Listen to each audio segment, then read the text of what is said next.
Assalamualaikum warahmatullahi wabarakatuh. Sebelumnya perkenalkan, nama saya Reski Namar Fernandes dengan NPM A1A023-110 dari kelas 2C Pendidikan Bahasa Indonesia.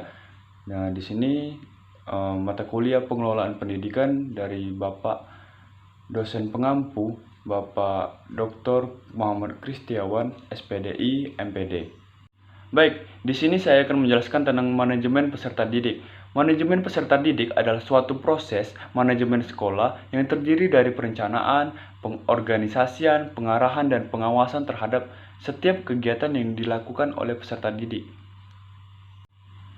Kemudian, ada tujuan manajemen peserta didik. Tujuannya adalah untuk meningkatkan pengetahuan, keterampilan, dan psikomotor peserta didik, serta menyalurkan kemampuan umum, bakat, minat dari peserta didik itu sendiri. Manajemen peserta didik juga bertujuan untuk meningkatkan prestasi akademik dan non-akademik, serta memenuhi kebutuhan dan aspirasi peserta didik sendiri.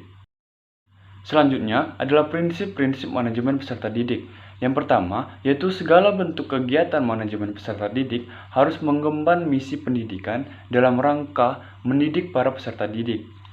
Terus yang kedua adalah kegiatan-kegiatan manajemen peserta didik harus diupayakan untuk mempersatukan peserta didik yang mempunyai aneka ragam latar belakang dan punya banyak perbedaan. Kemudian, yang ketiga adalah kegiatan manajemen peserta didik harus dipandang sebagai upaya pengaturan terhadap pembimbingan peserta didik. Kemudian, yang keempat yaitu kegiatan manajemen peserta didik harus mendorong dan memacu kemandirian peserta didik yang akan bermanfaat bagi mereka tidak hanya di sekolah, melainkan juga ketika sudah terjun ke masyarakat. Manajemen peserta didik juga meliputi berbagai kegiatan di luar dan dalam kelas, seperti penerimaan peserta didik, pencatatan peserta didik, pembagian seragam sekolah, penyediaan sarana olahraga dan seni, perpustakaan, dan lain-lain. Selanjutnya adalah manajemen sarana prasarana sekolah. Manajemen ini adalah suatu proses yang terdiri dari perencanaan, pengadaan, pendayagunaan, dan pengawasan terhadap sarana prasarana pendidikan di sekolah.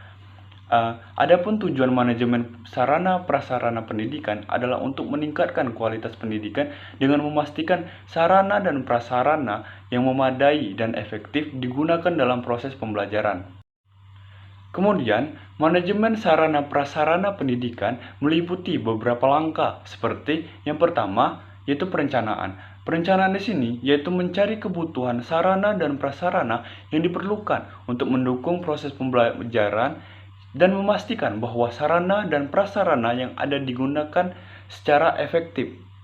Terus yang kedua yaitu pengadaan, yaitu adalah membeli atau mendapatkan sarana dan prasarana yang diperlukan, serta memastikan bahwa pengadaan yang dilakukan secara efisien dan efektif. Selanjutnya, yang ketiga yaitu pendayagunaan. Pendayagunaan di sini yaitu menggunakan sarana dan prasarana yang ada untuk mendukung proses pembelajaran dan memastikan bahwa sarana dan prasarana digunakan secara optimal. Terus, yang keempat yaitu adalah pengawasan.